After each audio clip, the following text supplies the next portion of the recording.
Hey, have you checked out that book, The 103 Tactics to Win Every Deal by Keld Jensen? It's really eye-opening. No, I haven't. What's it about? It's all about mastering negotiation. Jensen dives into these tactics that can totally change the way we approach deals. That's interesting. What's one of the key tactics he talks about? Well, he starts with nonverbal communication. You know, like body language and eye contact. Right. It's amazing how much we say without words. Absolutely. They say body language speaks louder than words, don't they? Yeah, exactly. One thing he emphasizes is the use of gestures. Oh, yeah? Like how hand movements can reinforce what we're saying. But isn't that something we do naturally? Well, yes and no. We might gesture naturally, but being conscious of it can make our communication more effective. It's like, being deliberate with our actions. I see what you mean. So, what about eye contact? Eye contact is huge. Jensen talks about engaging your counterpart by looking them in the eye. It builds trust and shows confidence. But too much eye contact can be intimidating, don't you think? You're right, it can be. It's about finding that balance, not staring, but ensuring everyone feels included. Yeah. He suggests making eye contact for about 5 seconds before moving on. That's a good rule of thumb. What else does he cover? He also delves into the role of voice, like not just what we say, but how we say Oh, it. interesting. Things like volume, tone, and speed. So, speaking too fast or too softly can affect the negotiation? Exactly. Speaking too fast can make you seem nervous, and too softly might come across as lacking confidence. Right. It's about modulating your voice to convey authority and enthusiasm. Makes sense. Did he mention anything about humor? Yes. Humor is one of the elements he discusses. Oh, It can cool. be a great icebreaker if used appropriately. But it can also backfire, can it? Absolutely. Jensen shares a story about a guy who told a joke that didn't land because he didn't consider his audience. It emphasizes knowing when and how to use humor. So, basically, be careful with jokes in a professional setting. Exactly. And then there's the use of feet. Wait, feet? Yeah.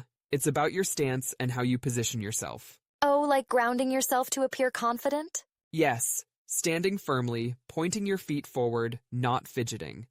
It all contributes to the impression you make. Got It's it. these subtle things that add up. That's fascinating. Did he touch on the importance of image? He did.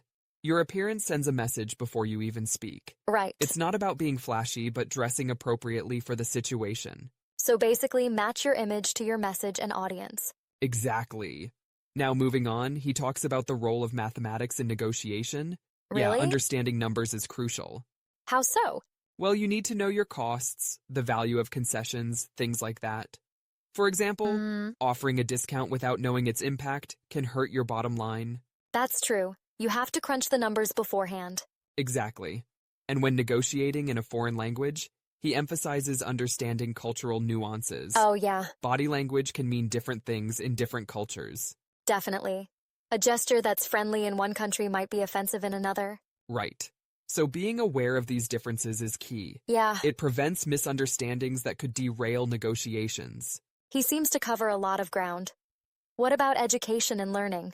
He introduces the concept of the 4 stages of learning, Oh, I've like heard of that. unconscious incompetence to unconscious competence. And he also challenges the idea that formal education is everything. How He so? suggests that human engineering, likability, communication, is often more important. I agree with that. You can be brilliant, but if you can't connect with people, it's tough. Exactly. Negotiation is as much about relationships as it is about facts and figures. Right. And that's where skills like emotional intelligence come in. Speaking of skills, does he talk about leveraging AI in negotiations? He does. It's actually one of the elements. Wow. AI can analyze data and help in strategy formulation. But do you think AI can replace the human touch in negotiation? Not replace, but enhance. Yeah, Those who use AI can gain an edge over those who don't. that's a good point. Technology can provide insights we might miss. Exactly. But at the end of the day, human connection is irreplaceable. It's about finding the Agreed. right balance.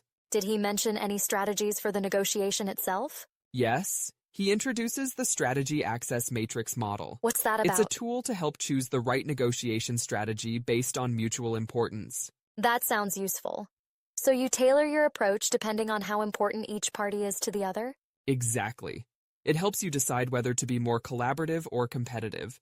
It's about being strategic in your approach. Fascinating. Any thoughts on dealing with threats or aggressive tactics? He advises caution with threats. Yeah. Never use a threat you're not prepared to follow through on. Oh, that's solid advice. Empty threats can backfire. Exactly. And it's better to focus on building trust, which he calls trust currency. Trust Yeah. currency? The idea that trust is like a currency in negotiations. I like that concept. Trust definitely has value. For sure. And he even did an experiment showing people are willing to pay more when they trust the seller. Yeah, up Oh, to really? 10-20% more. Wow, that's significant. It really shows the power of trust. Sounds like a must-read. I'll have to pick up a copy. You should. It's packed with insights and practical advice. Awesome. I think it'll change the way you approach negotiations. I'm sure it will. Thanks for telling me about it. No problem. Can't wait to hear your thoughts after you read it.